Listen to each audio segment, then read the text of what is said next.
Hi, I'm James Verdier, and welcome to the American Institute of Biological Sciences BioScience Talks, which is a forum for integrating the life sciences. On the second Wednesday of each month, and often in between, we discuss the latest bioscience publications. And as a reminder, if you'd like to read more, point your browser to academic.oup.com/bioscience. In today's episode, we'll be talking about the recent government decision to delist gray wolves under the Endangered Species Act, as well as the ways in which that decision was made and the implications for wolf populations. I was fortunate to be joined by an excellent group of recent bioscience authors for this one, and they are Carlos Carroll, independent ecologist based on the California-Oregon border in the Klamath Mountains; Adrian Trevis, who is a professor of environmental studies at the Nelson Institute at the University of Wisconsin-Madison; Bridget von Holt, associate professor in ecology and evolutionary biology at Princeton University; and Dan Rolfe, a professor of law at Lewis and Clark Law School in Portland, Oregon. Let's go to the interview. Thank you all very much for joining me today. You're welcome. Thanks. Thank you. For inviting us. Okay, so just to get us started, I was hoping we could talk a little bit about the history of the gray wolf in the United States and, the history of gray wolf recovery in the United States. Just a really quick overview, something to fill in a few blanks for, those who may not have been paying as close attention to this issue as they perhaps should have over the years. So I'll leave that to whoever would like to jump in. Well, James, the gray wolf was once found throughout most of the United States. There was another species, the red wolf, found in the southeast. By the time World War II or shortly after, government eradication programs and other sources of persecution, killing of wolves had driven them. So there was a remnant population found in northernmost Minnesota in the boundary waters. But other than that, they'd been pretty much were no longer found within the lower 48. Once they were protected under the Endangered Species Act, shortly afterwards, the first wolves started coming into northwestern Montana from adjacent Canada, and that population grew. And then in the mid-90s, the Clinton administration spearheaded a effort to bring wolves from Western Canada and release them into the Yellowstone National Park and central Idaho. Those populations grew rapidly and became the source of the Northern Rocky Mountains population. They also established packs through natural dispersal in all of the Pacific states, Washington, Oregon, and California. Recently, we've seen some wolves disperse into Utah and Colorado, and the Western Great Lakes population has grown from that source in the northern Minnesota to encompass a lot of the Western Great Lakes. Adrian knows much more about that. And then we have a separate subspecies found in the Southwest and adjacent Mexico called the Mexican wolf that we won't be talking about as much today because it's listed separately under the Endangered Species Act.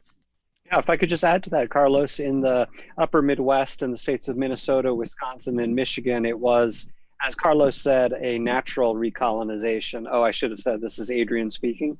And natural recolonization means without direct human intervention, wolves spread eastward from Minnesota into the northern third of Wisconsin, eventually also reaching the central forest of Wisconsin, and then spread into the upper peninsula of Michigan. Wolves are found in all three states currently. Okay, so it sounds like this, the species has been doing well, relatively speaking, obviously, to its, the periods in which it was being actively persecuted. And this is drawing from a number of different populations, extant and, reintroduced. What's been happening on the legal front? Has this been purely the result of, Endangered Species Act protection? What are the dynamics that have been at play there over the same period? This is Dan Rolfe.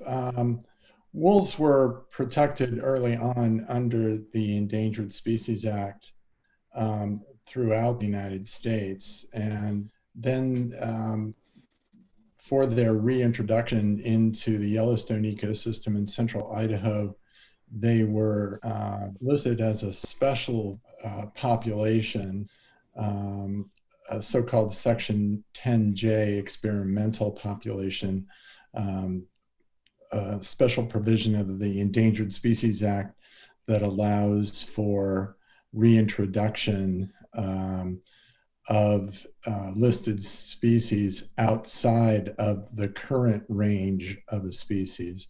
And so they had a slightly different legal status. since the reintroduction, the U.S. Fish and Wildlife Service that administers the Endangered Species Act has been attempting to delist wolves, remove them from the list of protected species through a variety of ways. Those have ended up in court numerous times, and courts generally have ruled as unlawful the Fish and Wildlife Service's efforts to delist wolves, which led to this most recent delisting decision.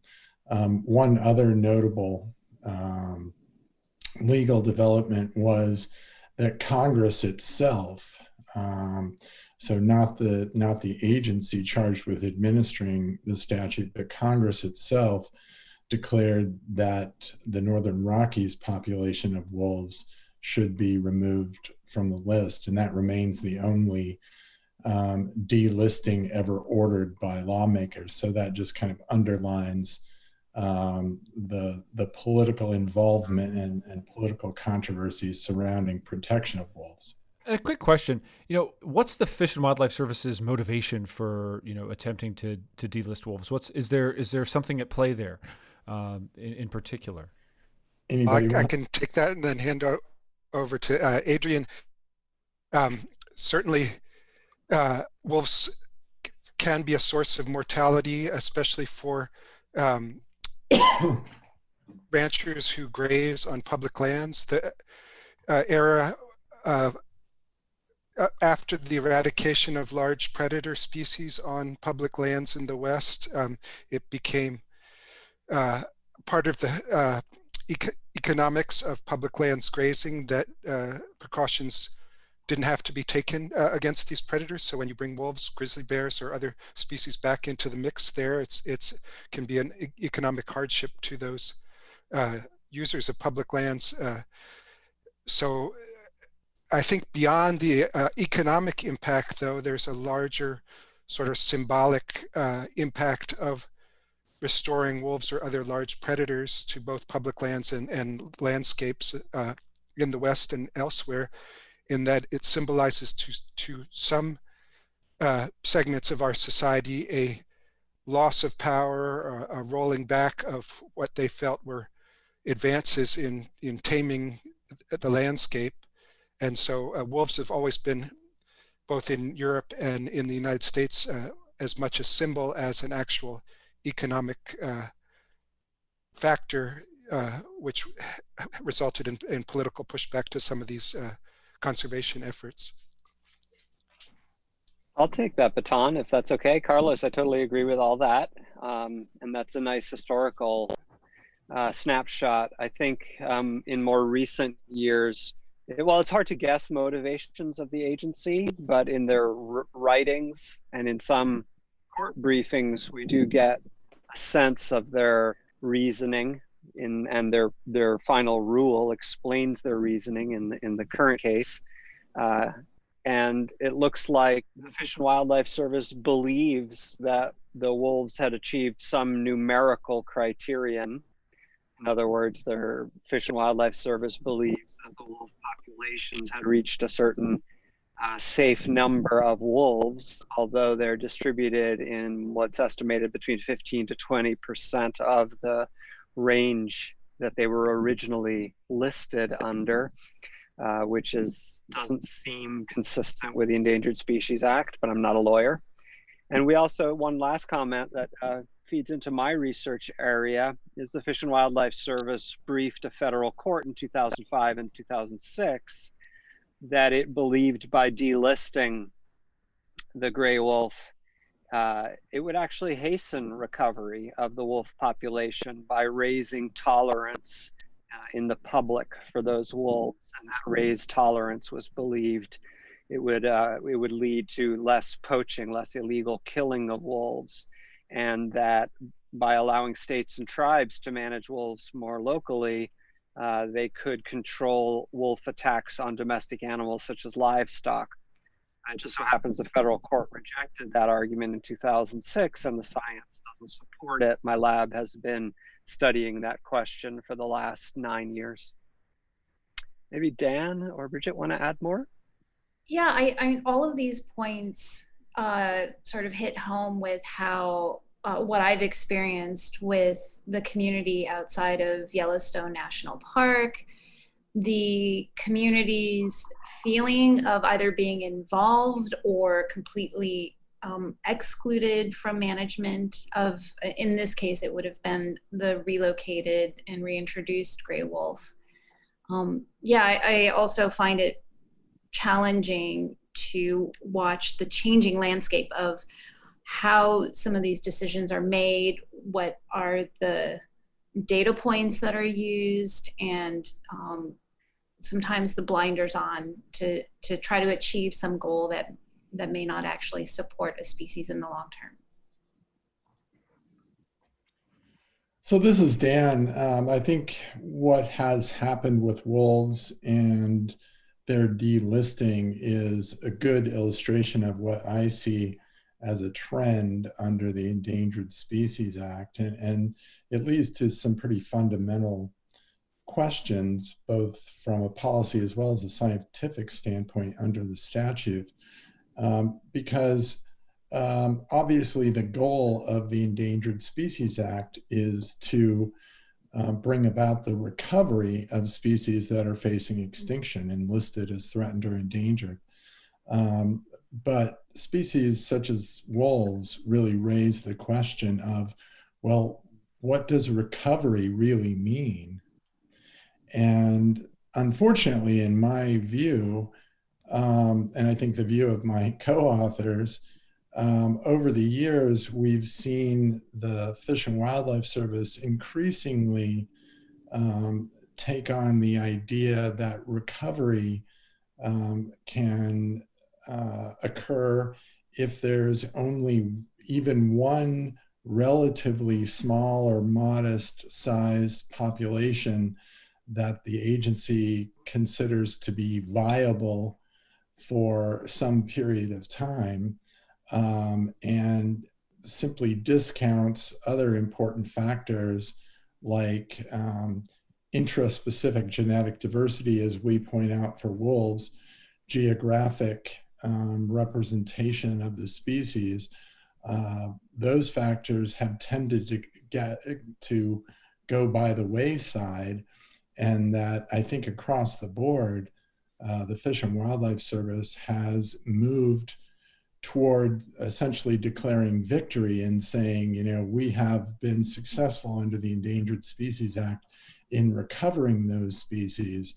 But when you really look at the way the agency defines recovery, we see from both a biological as well as a policy standpoint, it's an increasingly narrow definition of what constitutes recovery. And I think that raises some pretty fundamental issues that we all need to think about. You know, what are we really trying to accomplish under the Endangered Species Act?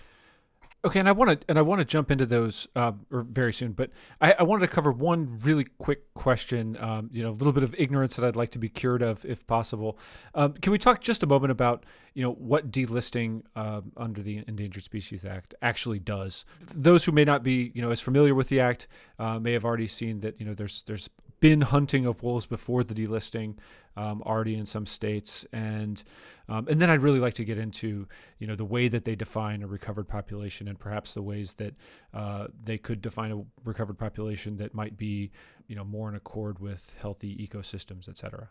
Well, when a species is listed, federal protections basically prevent hunting or other forms of take, except in very limited circumstances. There are some provisions for removal of wolves that harm cattle or other issues like that. But once a species is removed from the federal list, then each state has the ability to manage it as it sees fit. And so you'll see a range of strategies ranging from a state like Washington State, which is trying to balance issues of wolf livestock conflict with the desire of many of its citizens to see wolves in a large part of their public lands, versus a state like Utah, where there's a law on the books specifically directing the state agencies to prevent establishment of any wolves within the state. So it really, you end up with a quite a varied spectrum of approaches to conservation of the species. Dan, did you want to add to that? No, the only thing I was going to say, Carlos, is that, kind of the unique history of wolves that we talked about at the beginning did allow for somewhat more tailored protections for wolves. So particularly the reintroduced populations of wolves in Yellowstone and central Idaho were considered to be threatened species under the Endangered Species Act. And for threatened species, the Fish and Wildlife Service has a bit wider authority to allow for including lethal control of animals under certain conditions. And so we saw a rule that allowed for ranchers or other management officials to remove some wolves that were preying on livestock. So that added, even when wolves were listed, that added some management options for that species. Yeah, if I might jump in on that, this is Adrian.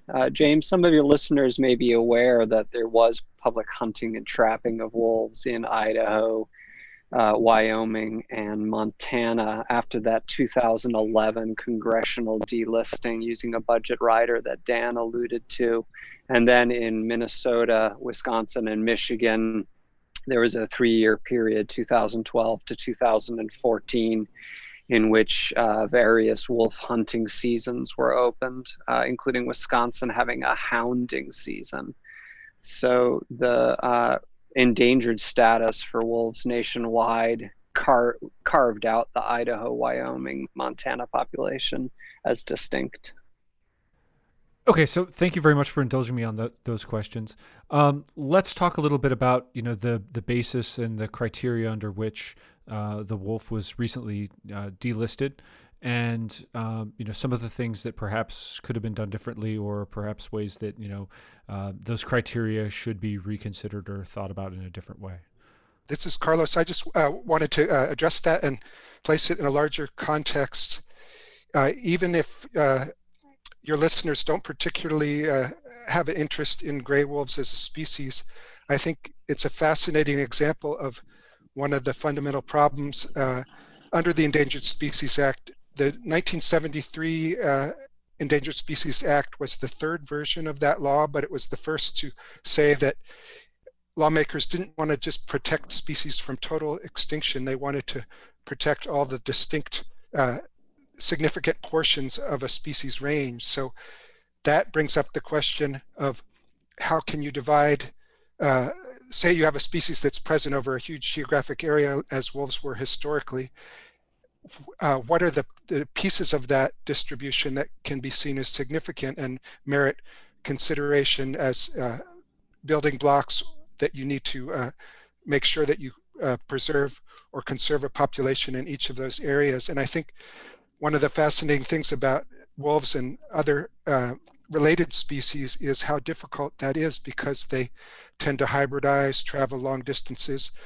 Bridget has termed their genetic relationships a web of life, and so it's very different than other species that perhaps are much more easy to define as separate subspecies or subunits. So I think that's one of the key ecological questions that our paper tries to grapple with, not just for wolves, but more generally for how the Endangered Species Act should be implemented. Yeah, I was just going to say, I think that's a really amazing idea, that this web of life and our challenge to kind of reinvestigate what species are and in the context of changing environments, changing climate, and really focusing on how adaptive variation can really be beneficial as we identify that many species actually don't have these impermeable boundaries, that there are lots of genes that can be shared between closely related species that have a beneficial outcome, and how having that actually be a part of the conversation for managing species that aren't even endangered, but especially for those that are threatened and endangered. I think this really just takes the conversation to a new level and into the new century of thinking about genomics. And this is Dan. Let me add, just from a legal standpoint, that the Endangered Species Act does provide opportunities to protect species below the level of entire species. But those provisions of the statute are among some of the most ambiguous, as well as some of the most controversial and litigated over compared to anywhere else in the law. So the Endangered Species Act allows for the listing of so-called distinct population segments of a species. And so there's been a lot of litigation and question over what a distinct population segment actually means. Also, the Endangered Species Act defines endangered species to include species in danger of extinction over a significant portion of their range. So that has raised another difficult question in a related vein, which is, what is a significant portion of a species range? And the Fish and Wildlife Service has been trying to define that concept as a legal matter for about a decade now, and has thus far been unsuccessful. A number of courts have ruled unlawful the Fish and Wildlife Service's efforts to define what constitutes significance in significant portion of their range. And so one issue that we try to look at for wolves and more broadly is how these tools, the ability to protect distinct population segments, the ability to protect a species in a significant portion of its range under the law, can go hand in hand with protecting the important genetic diversity within a species. So that's what we hope people will get from our work. This is Adrian. I'd like to jump in on that, and I agree with my colleagues. And I'd like to circle back to something very important Carlos said for your listeners who don't really care about wolves or aren't very interested in wolves. And here I'll be citing some work by Jeremy Bruscotter and Christina Slagle, working out of Ohio State University. Wolves are extremely popular nationwide, even in areas in which wolves occur and areas outside where wolves do not occur. But even for those who don't really care about wolves, the Endangered Species Act is extremely popular in the US public. And it's one of, as I understand it, an act of Congress, an environmental act of Congress that passed with the most bipartisanship of any in its time period. And so that this action of delisting gray wolves nationwide is likely to be highly unpopular, especially when we look at the history of the delisting that's happened since 2003 for gray wolves. That history of delisting is clear. The states and some of the tribes that will have control after delisting, the regulations that they'll put in place are going to allow hundreds, if not thousands, of wolves to be killed legally and illegally following delisting.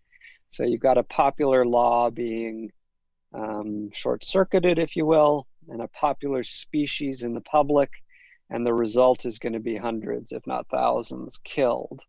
The research that I've done in my the Carnivore Coexistence Lab, in my lab, has also focused on the environmental crime that follows. The illegal killing we now know is almost certainly going to follow the liberalization of wolf killing at the state level. And does that illegal killing, is that a result of smaller penalties because you're no longer killing an endangered species? You're merely committing some Department of Game type citable offense or something along those lines? We don't know the cognitive mechanism that's going on with would-be poachers and actual poachers, but the type of poaching that increases, and I'm now citing research by Dr. Francisco Santiago Avila out of University of Wisconsin, the type of poaching that occurs is what we call cryptic poaching, in which evidence is concealed. So it suggests that the poachers feel emboldened to kill wolves and hide the evidence of that killing after delisting occurs. That's interesting. So I think we've given a good overview of, kind of on what basis, these recent decisions were made. But I think that leaves open the question of, what basis would we have preferred the decision to have been made, or not made rather, and what process and what considerations you think it would be appropriate for the service to make in the future, as it approaches other potential delisting decisions and those types of things. What's your position? What's the article's position on delisting and what types of things should be taken under consideration? I'll take a stab at that. This is Carlos.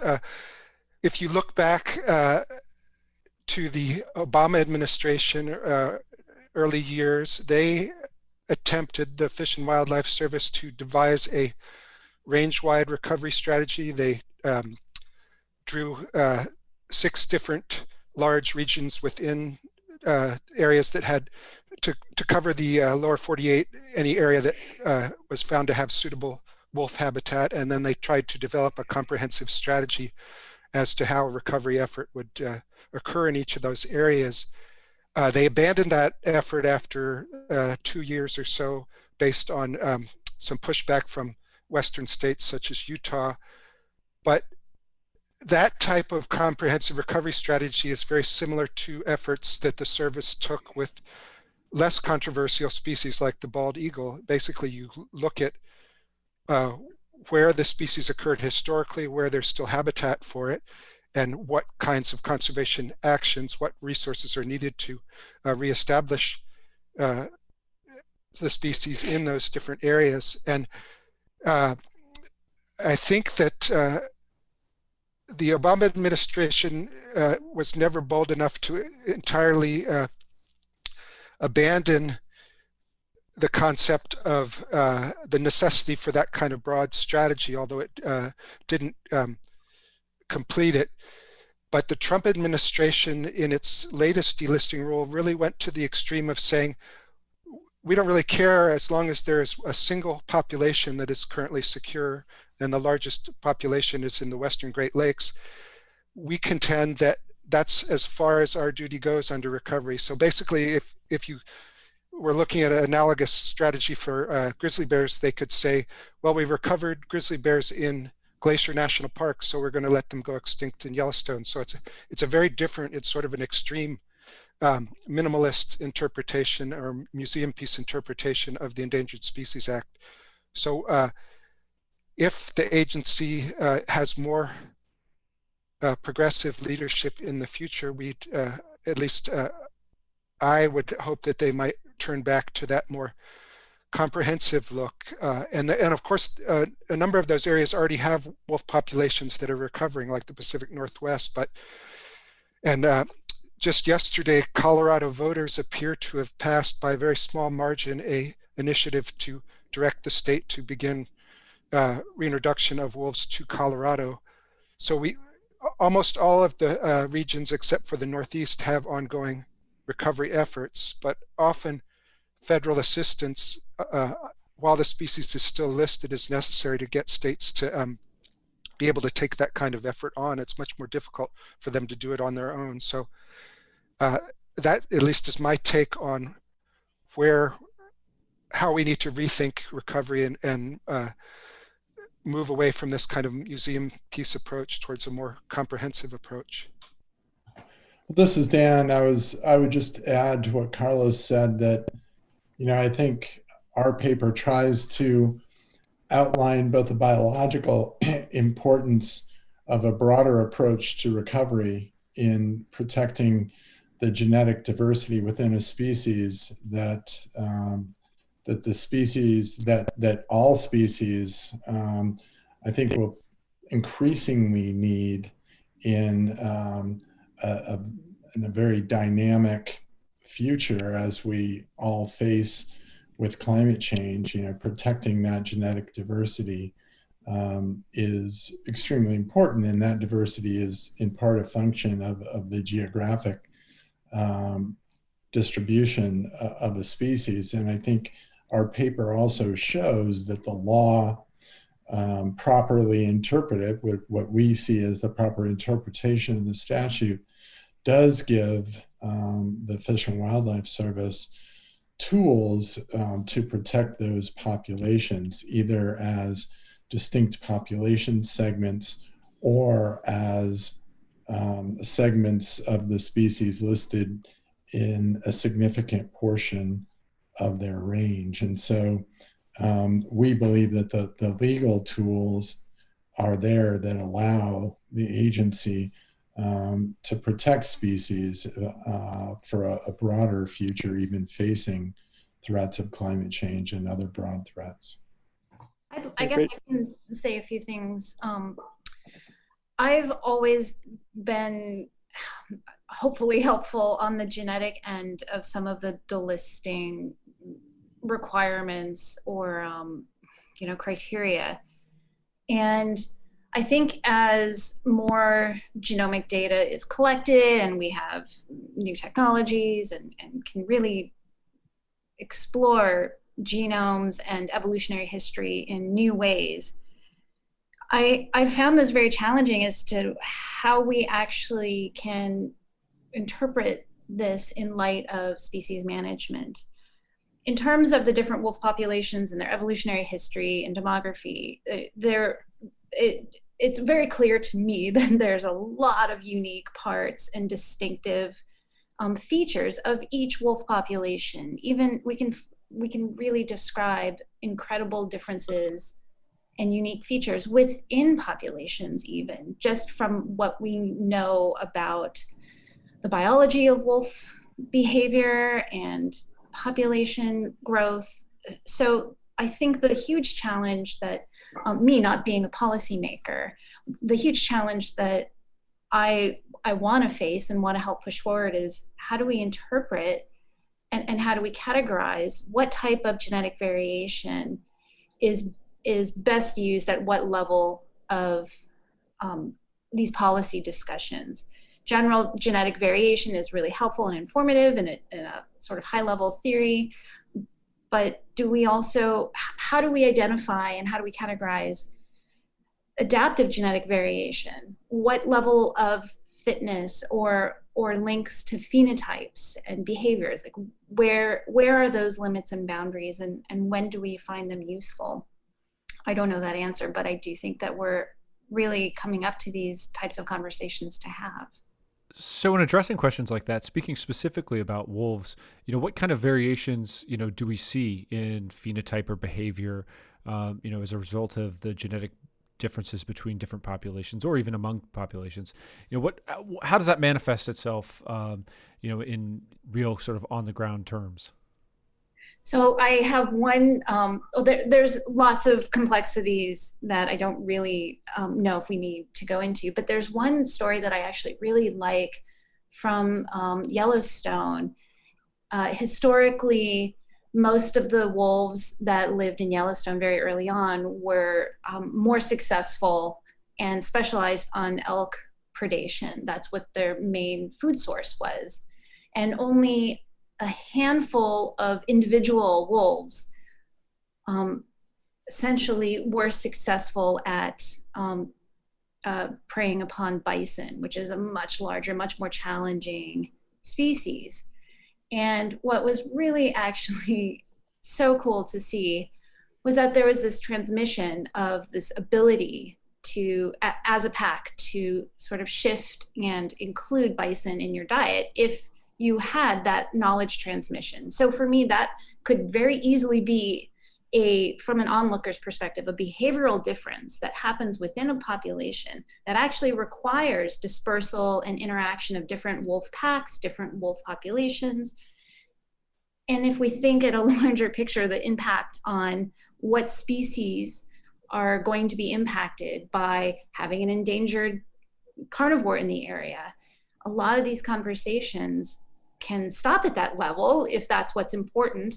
And alternatively, there are many other features we can discuss: the body size, body shape, behavior in terms of boldness or generalists, or, there's a lot of complexity. So I think that even within a very small population, there's such incredible variation within canines that for me, these conversations are very easy to delineate all of the interesting features that are very important in thinking about future persistence of populations, the ability to adapt under what we can only anticipate will be rapid changes, and without knowing a priori what are the genes that we need to protect which will enable species persistence. We don't know those answers, but we're trying to understand where adaptive variation is.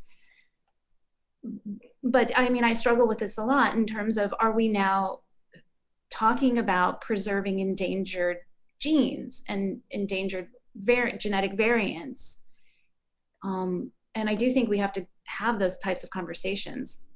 But again, not being a policymaker, I don't even envy the person who has to try to work this into any policy documents. I just don't know how that conversation will happen, but I'm excited to see that the community is pushing for those types of topics.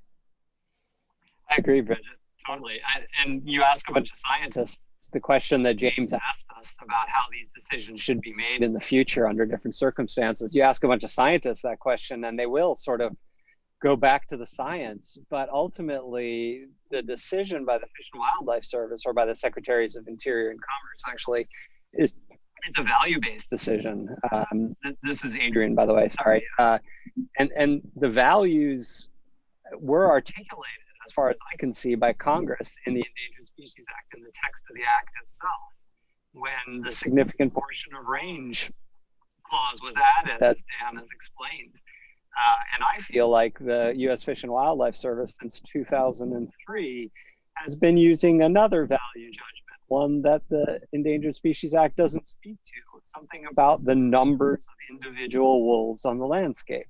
And I think Congress was visionary in 1973 when it didn't hang its hat about different endangered species on some numerical recovery, but instead on a criterion about geographic recovery. I think that was visionary.